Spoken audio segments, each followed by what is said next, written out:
BJP फंसाने वाला दल है। बहराइच को वो दंगा मारने को तैयार नहीं है। अगर आप भी नहीं मानोगे तो मैं क्या किससे स्वीकार करूं? और आपको भी सावधान रहना चाहिए। ये गंगा मां से झूठ बोलते हैं। आपका एक चैनल गंगा भी है, उसका भी एबीपी गंगा नाम है। तो सोचिए क्या बोल के चले जाएंगे आपके सामने, जो मां गंगा से झूठ बोलते हैं। इसलिए आपको सावधान रहना पड़ेगा कि आपका भी एक चैनल है एबीपी गंगा।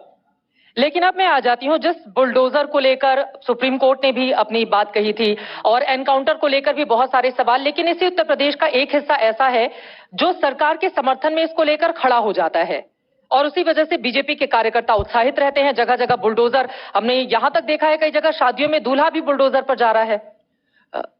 बुलडोजर अन्याय का प्रतीक बना है।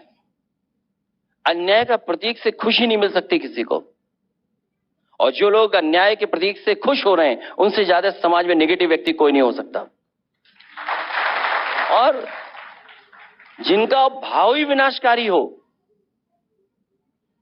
बीजेपी के कई लोग ऐसे हैं जिनके हाथों में विनाशकारी रेखा है। आप बुलडोजर से कोई बिल्डिंग बनाते, पुल बनाते, कोई काम करते, कंस्ट्रक्शन का काम होता, आप घर गिरा रहे हो, लाखों घर गिरा दिया आपने। उन्होंने कहा सिर्फ अवैध निर्माण पर यह कार्रवाई की गई है। अगर अवैध निर्माण पे कार्रवाई हुई है तो अवैध निर्माण पे जो दोषी अधिकारी थे उनके कितने घरों पे आपने बुलडोजर चलाया है,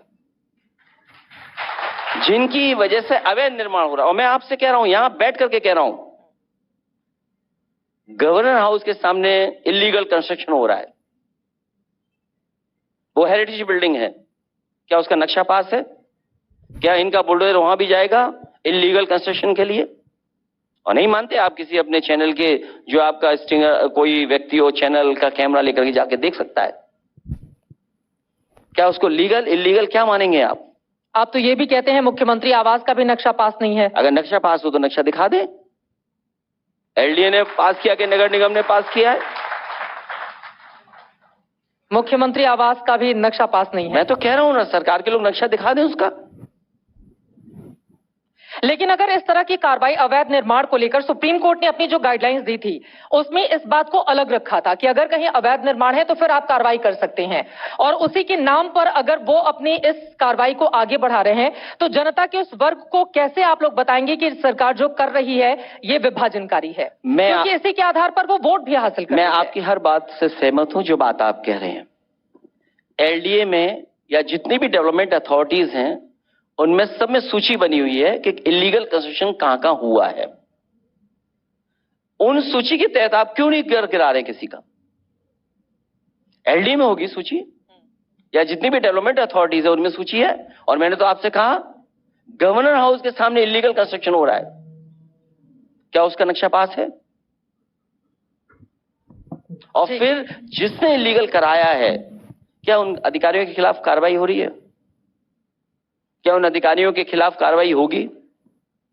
लेकिन यहां पर मुख्यमंत्री जी बड़े बड़े दावे करके गए हैं। उनकी ओर से एक तरफ कानून प्रशासन को लेकर अपनी पीठ थपथपाई जा रही है। $1 ट्रिलियन इकोनॉमी उत्तर प्रदेश की बनाने को लेकर भी उन्होंने यहां से हुंकार भरी है। एक बात मैं कह दूं आपसे, जिस प्रदेश के पास अपना परमानेंट डीजीपी ना हो, कार्यकारी डीजीपी हो, कई बैचों के जो जिम्मेदार अधिकारी हैं जो सेवा देना चाहते हैं, निष्पक्ष काम करना चाहते हैं, उनके चेहरों के भाव पढ़ लीजिए आप। आईपीएस लोगों के कितने आईपीएस लोग रह गए जो उस स्थान पर नहीं पहुंच पाएंगे? इसका जवाब किसके पास है? और फिर जहां तक $1 ट्रिलियन इकोनॉमी की बात है, आप सरकार ने बोल दिया, आपने स्वीकार कर लिया। क्या ग्रोथ रेट कितनी होनी चाहिए?